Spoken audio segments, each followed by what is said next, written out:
Our next step is going to be installing the servos and other electronics. Start off with the elevator and the rudder servo. The way I've got these set up, it's 5/8 of an inch servo horns, and make sure that they're centered by turning on your transmitter, plugging the servos in, resetting all your sub trims and regular trims to 0, and then placing the servo arms so that they're 90 degrees to the servo.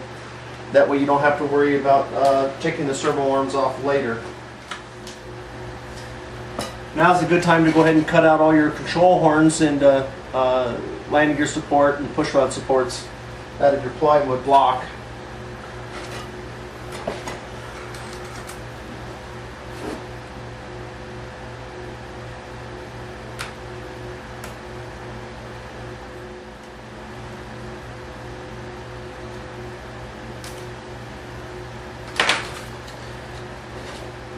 Might just want to touch up the areas where you cut the tabs with some sandpaper. Clean them up a little bit.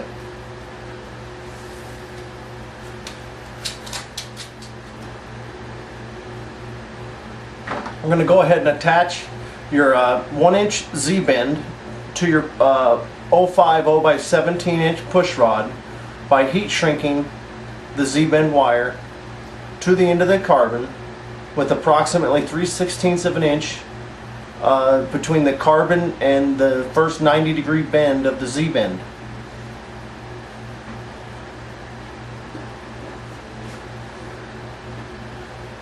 Go ahead and shrink it up. And do that with both of your 050 by 17-inch push rods on one end first. Then attaching that push rod end to your servo, like so. We're going to go ahead and slide it from the front of the airplane through all the carbon toward the back.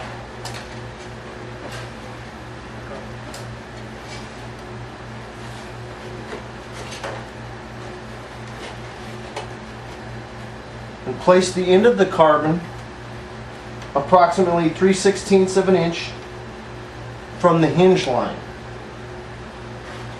and then mark the location of the servo. This is where you'll glue the servo to the fuselage.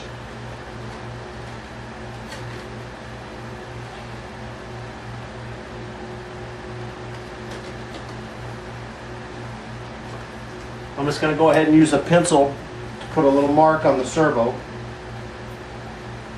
or on the foam where the servo goes, I should say.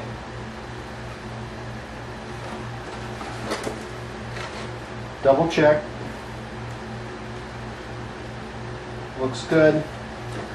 And now I feel comfortable to go ahead and foam safe the servo to the airplane.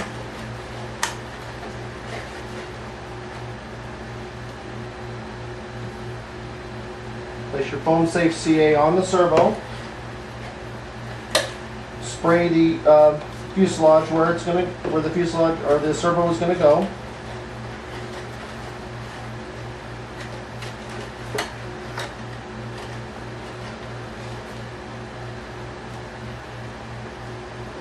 And press the servo into place.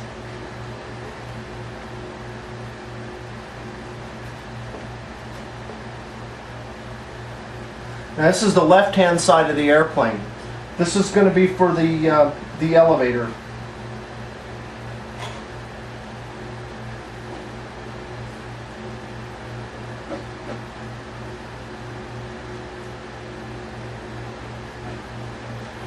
I'll take one of my control horns that we cut out of the block of plywood. Insert the Z-bend wire.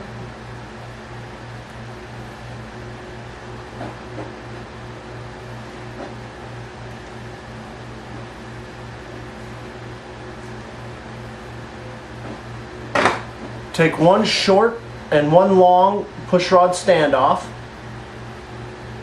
Make sure that there's not much difference in them, but there is a little bit of difference.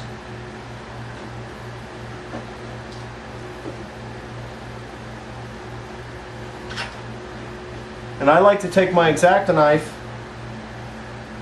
You just place it in the hole and real lightly roll it in there, and that puts a little bit of a bevel on the hole. This helps reduce friction in the push rod. Place the longer of the two on the push rod first. And slide it up.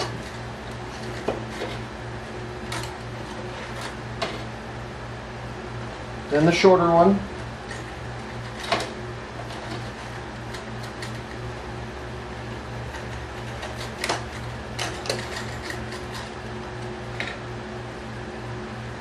Then I'll go ahead and slide the 1-inch piece of heat shrink tubing onto the carbon.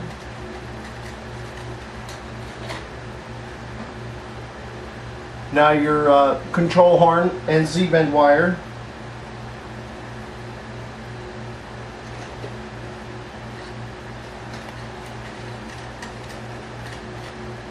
And slide the heat shrink tubing over the wire.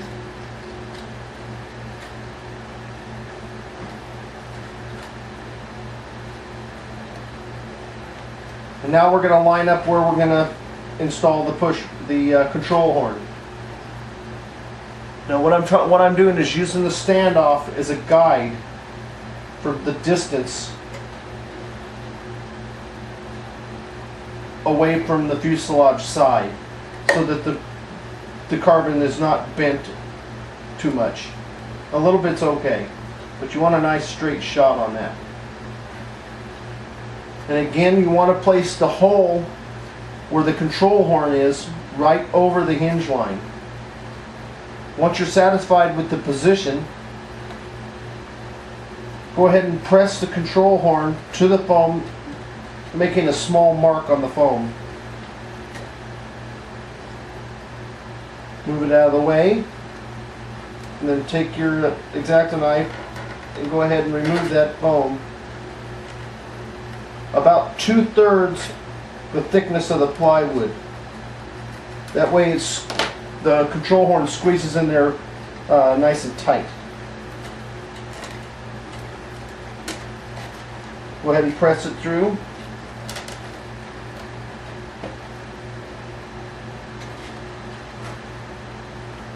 Make it flush to the top of the elevator.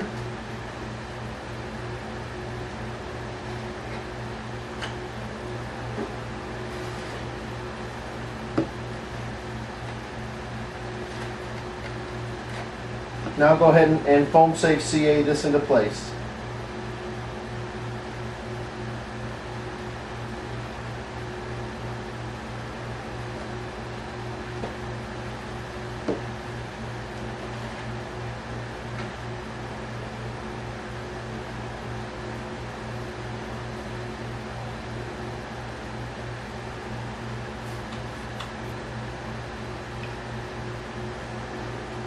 I'm going to go ahead and flip it over and put a little bit of CA on the top as well.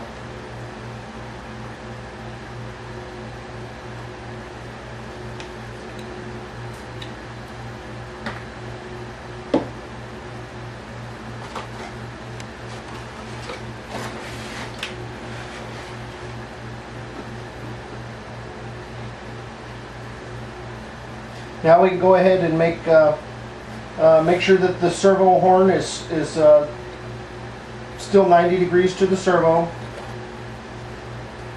Get the elevator perfectly level. Put 1 drop of CA and slide the heat shrink tubing forward.